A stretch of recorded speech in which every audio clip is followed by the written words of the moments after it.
আমরার মামুরা খেলা চলছে, আগেও চলছে, এখনো চলছে। কোন মানে স্বপ্নের জগতে বাস করে এরা মনে করে আজকে একটা ডিক্লারেশন দেব, আওয়ামী লীগ শেষ হয়ে যাবে। এখন যারা বলে বঙ্গবন্ধু অপ্রাসঙ্গিক, আওয়ামী লীগ অপ্রাসঙ্গিক, আমি বলি, আমি ভাবি তারাই রিয়েলি আমাদের স্বাধীনতার বিরোধী ছিল। একটা চরিত্রহীন পার্টি, জাতীয় পার্টি। জাতীয় ঐক্যমত করতে হলে পুরো জাতিকে ঐক্যবদ্ধ করতে হবে। শেখ হাসিনা ওই এককভাবে সিদ্ধান্ত নেওয়ার ফল কি হয়েছে সে হারে হারে দেখছে, আপনারাও দেখবেন। এরা যেটাই সাপোর্ট করবে বিএনপি সেটারই বিরোধিতা করবে। বিএনপি শক্তভাবে বিরোধিতা করে তাহলে এরা সফল হতে পারবে না।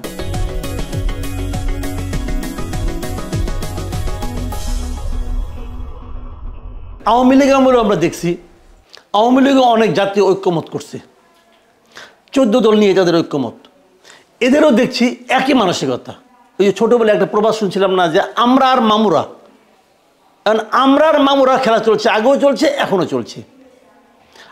আওয়ামী লীগ আমলে ওটা ঐক্যমত ছিল না, এখনও তারা যেটা করছে এটা ঐক্যমত না। আমি অনেক লোককে বলতে দেখি যে আওয়ামী লীগ অপ্রাসঙ্গিক হয়ে যাবে, হ্যান হবে। এই যে হাসনাত আব্দুল্লাহ বলছে আওয়ামী লীগ বুঝে, আওয়ামী লীগও বুঝে না, অপ্রাসঙ্গিকও বুঝে না। আমি আওয়ামী লীগের বর্তমান যে সর্বশেষ যে নেতৃত্ব, এই নেতৃত্বকে আমি অপছন্দ করি। আমি মনে করি আওয়ামী লীগের আজকে দুরবস্থার জন্য এই নেতৃত্ব দায়ী। এই প্রত্যেকটা লোকের বিরুদ্ধে দৃষ্টান্তমূলক শাস্তি হওয়া উচিত, বিচার হওয়া উচিত। এটা আমি মনে প্রাণে কামনা করি। প্রয়োজনে এই জন্য আমি রাস্তাও নামতে রাজি আছি।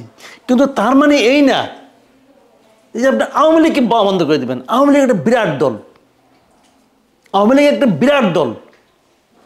এরা কোন কোন মানে স্বপ্নের জগতে বাস করে এরা মনে করে আজকে একটা ডিক্লারেশন দেব, আওয়ামী লীগ শেষ হয়ে যাবে। আচ্ছা, যদি আওয়ামী লীগ শেষই হয়, সচিবালয়ে আগুন ধরছে, সবাই বলতেছে এটা নাকি আওয়ামী লীগ ধরাইছে, ছাত্রলীগ নাকি ধরাইছে, এটা বলতেছে। তা আওয়ামী লীগ তো শেষ হয়ে গেছে, ছাত্রলীগ তো শেষ হয়ে গেছে।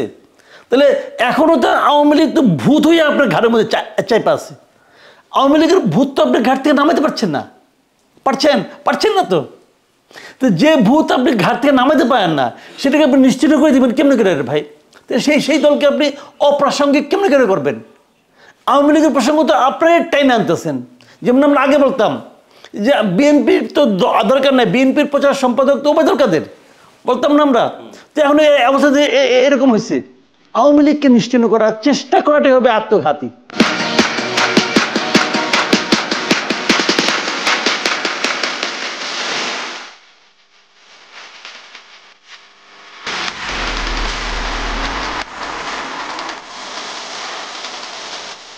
আওয়ামী লীগ একটা পলিটিক্যাল পার্টি, তাকে তাদের মতো থাকতে দেন, সে তার মতো করে আসবে। আপনি আওয়ামী লীগের যদি করাপ্ট লোকের সংখ্যা আপনি ধরেন, আপনি সবাই করাপ্ট, সবারই বিচার করেন, কোনো সমস্যা নাই। কিন্তু বিচার হবে আওয়ামী লীগ করে এই অপরাধে নয়, বিচার হবে সে অন্যায় করেছে এই অপরাধে। এই কারণে আপনি অন্যায়ের বিচার করবেন। আওয়ামী লীগ করে তো অপরাধ হতে পারে না। আপনি তাহলে আওয়ামী লীগ যদি অপরাধ করা হয়, তাহলে প্রত্যেকটা দলের আপনি নিয়ে আসেন, গঠনতন্ত্র নিয়ে আসেন, আমরা বিচার করে দেখি যে কোনটা গঠনতন্ত্র ভালো। পার্টি চলবে গঠনতন্ত্র দিয়ে। অনেক সময় হয় কি, পার্টির নেতৃত্বটা হয়ে যায় স্বৈরাচারী, তখন অন্যদের কিছু বলার থাকে না। আমি মনে করি আওয়ামী লীগের সে অবস্থা হয়েছে। আমি আওয়ামী লীগের বহু লোককে দেখছি, বহু লোককে আমি চিনি, যারা নাকি শেখ হাসিনাকে পছন্দ করতো না, বলতো শেখ হাসিনা আওয়ামী লীগটাকে নষ্ট করে দিচ্ছে। তো সেই লোকগুলি তো আছে, তো সেই লোকগুলিকে আপনি শাস্তি দেবেন কেন? আপনি অনেক লোককে বলতে শুনবেন শেখ হাসিনার আওয়ামী লীগ পছন্দ করি না, বঙ্গবন্ধুর আওয়ামী লীগ পছন্দ করি। তো এই কথার কোনো মূল্য নাই। এখন যারা বলে বঙ্গবন্ধু অপ্রাসঙ্গিক, আওয়ামী লীগ অপ্রাসঙ্গিক, আমি বলি, আমি ভাবি তারাই রিয়েলি আমাদের স্বাধীনতার বিরোধী ছিল। আপনি যত কিছুই বলেন, আজকাল দেখি মুক্তিযোদ্ধাকে ডিফেম করার একটা চেষ্টা থাকে। আপনি যত কিছুই বলেন, আজকাল থেকে 100 বছর পরে হলেও ইতিহাসটা অনেকটা ওই পুকুরের মতো। এই যে নতুন পুকুর করলে পরে যেমন প্রথমে ঘোলা পানি থাকে, সেই পানিটা থিতাতে অনেক সময় লাগে। ইতিহাস এরকম যে 100 বছর পরে যে আপনি বুঝবেন যে রিয়েল ইতিহাসটা কী। 100 বছর পরে হলে দেখবেন আপনার বাংলাদেশের রিয়েল ইতিহাসে মুক্তিযোদ্ধা এটা হবে সম্মানের উচ্চারণ, আর রাজাকার হবে সবচেয়ে ঘৃণিত উচ্চারণ। এটাই বাস্তবতা। এই বাস্তবতাকে মেনে কাজ করতে হবে। যে সমস্ত রাজাকার ওই একদিন স্লোগান দিয়ে বলছিল যে আমরা জয় করে ফেলেছি, জয় হয় না। এই দেশে মানুষের মনে রাজাকার একটা ঘৃণার উচ্চারণ হিসেবে আছে, আগামীতেও থাকবে। আর জাতীয় পার্টির প্রসঙ্গে, জাতীয় পার্টি একটা চরিত্রহীন পার্টি আমার বিবেচনায়, একটা চরিত্রহীন পার্টি জাতীয় পার্টি। তো জাতীয় পার্টিকে আমি ওইভাবে বিবেচনা করি। কারণ উনি মনে করতে পারে না চরিত্রহীন পার্টি না, সে ওনার মতো মনে করতে পারে। চরিত্রহীন ব্যক্তিকেও কেউ না কেউ ভালোবাসতেই পারে, কোনো সমস্যা নাই। কিন্তু আমি কোনো পলিটিক্যাল পার্টিকে নিষিদ্ধ করার পক্ষে না। কিন্তু ঐক্যমতে তাদেরকে থাকা উচিত। থাকা উচিত। জাতীয় পার্টিকে বাদ দিয়ে, আওয়ামী লীগকে বাদ দিয়ে আপনি জাতীয় ঐক্যমত করবেন, তাহলে আপনি জাতিকে খণ্ডিতভাবে দেখতেছেন। জাতীয় ঐক্যমত করতে হলে পুরো জাতিকে ঐক্যবদ্ধ করতে হবে। আপনার কাছে ভালো লাগে নাই, তাতে কি আসে যায়? পুরো জাতির অনেক লোক আছে যারা নাকি মনে করে যে ওদেরকে নেওয়া উচিত। আর আপনি আপনার মতো করে সিদ্ধান্ত নিচ্ছেন, যেভাবে শেখ হাসিনা তার মতো করে সিদ্ধান্ত নিত, এবং শেখ হাসিনা ওই এককভাবে সিদ্ধান্ত নেওয়ার ফল কী হয়েছে সে হারে হারে দেখছে, আপনারাও দেখবেন। পৃথিবীতে কোনো কিছু স্থায়ী না রে ভাই। বিএনপি যেখানে আওয়ামী লীগকে ভালোবেসে করতেছে তা কিন্তু না। বিএনপি তো মুক্তিযুদ্ধকে ভালোবেসে করছে, সেটা আমি ওটাও না, আমি বলি আপনাকে। বিএনপির মূল ব্যাপারটা হলো, বিএনপির যিনি মূল লোক জিয়াউর রহমান, উনি তো মুক্তিযোদ্ধা ছিলেন। এটা কি বিএনপি প্রচার করতে কোনো লজ্জা বোধ করে না? তারা এটা গর্বের সঙ্গে বলে। কাজে মুক্তিযুদ্ধের সঙ্গে বিএনপির কোনো বিরোধ নাই। কিন্তু বিএনপির পলিটিক্সটা এমন, আওয়ামী লীগ যেমন অতীতে আশ্রয়ী পলিটিক্স করে, বিএনপি তা করে না। বিএনপি হলো বর্তমান নিয়ে থাকে। আমি এই পলিটিক্সটাকে পছন্দও করি, আমি এটাকে পছন্দ করি, যেটা ভালো, বর্তমান নিয়ে থাকাটাই ভালো। এতদিন তারা জামাতের সঙ্গে ছিল, যে কারণে তারা মুক্তিযুদ্ধ নিয়ে বেশি কিছু বলতো না।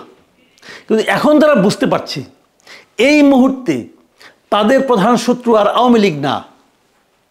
কারণ আওয়ামী লীগ তার জন্য কোনো রকম প্রতিদ্বন্দ্বিতা সৃষ্টি করবে না আগামী ইলেকশনে, বরঞ্চ আগামী ইলেকশনে তার সঙ্গে প্রধান প্রতিদ্বন্দ্বী হলো জামাত এবং এই ওরিয়েন্টেড লোকগুলো।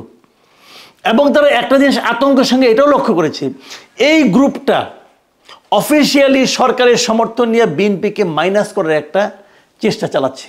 এটা বিএনপি নেতৃত্ব বুঝতে পেরেছে, এবং যে কারণে এই ধরনের বড় যে কোনো ইস্যুতে এরা যেটাই সাপোর্ট করবে, বিএনপি সেটারই বিরোধিতা করবে।